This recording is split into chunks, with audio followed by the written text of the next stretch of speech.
जनपद बिजनौर के अफजलगढ़ ब्लॉक के अंतर्गत आने वाली ग्राम पंचायत रसूलपुर आबाद में सरदार वल्लभ भाई पटेल कृषि विश्वविद्यालय मेरठ से संबद्ध कृषि विज्ञान केंद्र नगीना से आए कृषि विशेषज्ञों ने जनपद स्तरीय कृषक जागरूकता अभियान के अंतर्गत किसानों को कृषि अपशिष्ट प्रबंधन और जैविक खेती सहित विभिन्न विषयों पर जानकारी दी। ग्राम प्रधान के आवास पर आयोजित हुए इस कार्यक्रम में प्लांट ब्रीडिंग अधिकारी डॉक्टर के सिंह के द्वारा उपस्थित किसानों को विभिन्न प्रकार की फसलें जैसे गन्ना, धान, सरसों, गेहूं आदि की पैदावार बढ़ाने संबंधी कीट विज्ञानी डॉक्टर पिंटू कुमार के द्वारा फसलों में विभिन्न प्रकार के रोगों और उनके रोकथाम के बारे में बताया गया। प्रभारी अधिकारी डॉक्टर शकुंतला गुप्ता और उद्यान अधिकारी डॉक्टर प्रतिमा गुप्ता के द्वारा मशरूम, सब्जियों तथा सजावटी पौधों आदि के बारे में जानकारी दी गई। कृषि विकास केंद्र से आए वैज्ञानिकों ने किसानों को खेत में फसल अवशेष जलाने के स्थान पर उन्हें विभिन्न नए तरीके इस्तेमाल करके जैविक खाद बनाने या मशरूम आदि की खेती करने के लिए प्रोत्साहित किया और बताया कि ऐसा करके किसान खेती में होने वाले अपने खर्च को किस तरह से नियंत्रित कर सकता है। इस दौरान उपस्थित ग्रामीणों के द्वारा द्वारिकेश शुगर मिल के महाप्रबंधक SP सिंह से गन्ना सीजन शुरू होने से पहले क्षतिग्रस्त पुलियाओं के निर्माण की मांग रखी गई, जिससे अबाध्य रूप से गन्ना सप्लाई हो सके, जिस पर उनके द्वारा संबंधित अधिकारियों से बात करके जल्द ही समस्या के समाधान कराने की बात कही गई।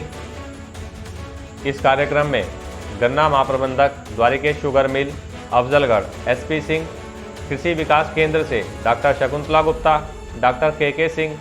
डॉक्टर पिंटू कुमार, डॉक्टर प्रतिमा गुप्ता सहित ग्राम प्रधानपति रईस अहमद, प्रगतिशील किसान अमरीक सिंह, भरपूर सिंह, दिलबाग सिंह, रियाज अहमद, मुंशी रफीक, शुक्राम आदि मौजूद रहे।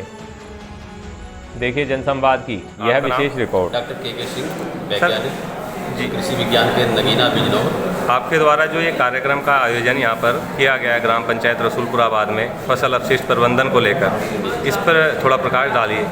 देखिए, जैसा कि हम सभी लोग जानते हैं कि सरकार 2018-19 से भारत सरकार द्वारा फसल अवशेष प्रबंधन पर एक कार्यक्रम वृहद स्तर पर चलाया जा रहा है। इस पर कार्यक्रम चलाए जाने की या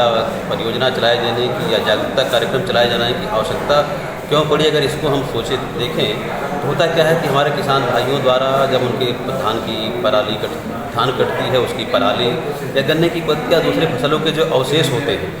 उनको जला दिया जाता है। उससे क्या होता है, एक तो पर्यावरण में प्रदूषण होता है और दूसरा साथ ही साथ विगत कई वर्षों से यह प्रक्रिया चलते रहने से मृदा की उर्वरा शक्ति कम होती जा रही है, जिससे उत्पादन क्षमता भी कम हो रही है। सरकार का उद्देश्य यह है कि इस योजना के माध्यम से किसानों को जागरूक किया जाए कि किसान भाई अपनी फसलों के जो अवशेष होते हैं उनको जलाएं नहीं, उनको विभिन्न तरीके अपना करके अपनी खेती में ही समाहित करें, जिससे कि खेती की उर्वरा शक्ति बढ़े। जैसे तरीका क्या होता है, जैसे एक होता है डीकम्पोजर, जिसे बेस्ट डीकम्पोजर मिलता है, बहुत ही सस्ता होता है, 20 रुपये का 25 रुपये का एक सीसी आता है। अगर किसान उसका प्रयोग कर ले तो 1 एकड़ जो खेत होता है किसान का, उस 1 एकड़ के खेत में जो भी फसल के अवशेष हैं उसको आसानी से डीकम्पोज किया जा सकता है उसको। इसके साथ साथ सरकार द्वारा कुछ योजनाएं और चलाई जा रही हैं, जिसमें कृषि विभाग द्वारा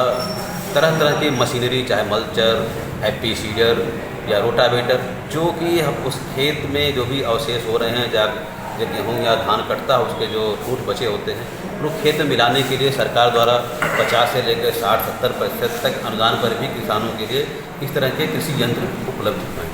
तो सरकार का मोटा सीधा एक उद्देश्य यही है कि हमारे किसान भाई अपने खेत की फसलों के अवशेषों को खेत में समाहित करें, जिससे कि आने वाले भविष्य में हमारी जो आने वाली पीढ़ियाँ हैं उनके लिए खेत का उर्वरा युक्त खेत, यानी जिसे कहते हैं कि उपजाऊ ज़मीन अपने आने वाली पीढ़ियों को देकर जाएं। साथ ही साथ पर्यावरण में जो प्रदूषण हो रहा है उससे बचने के लिए योगदान दें। जी, धन्यवाद। Don't forget to like, comment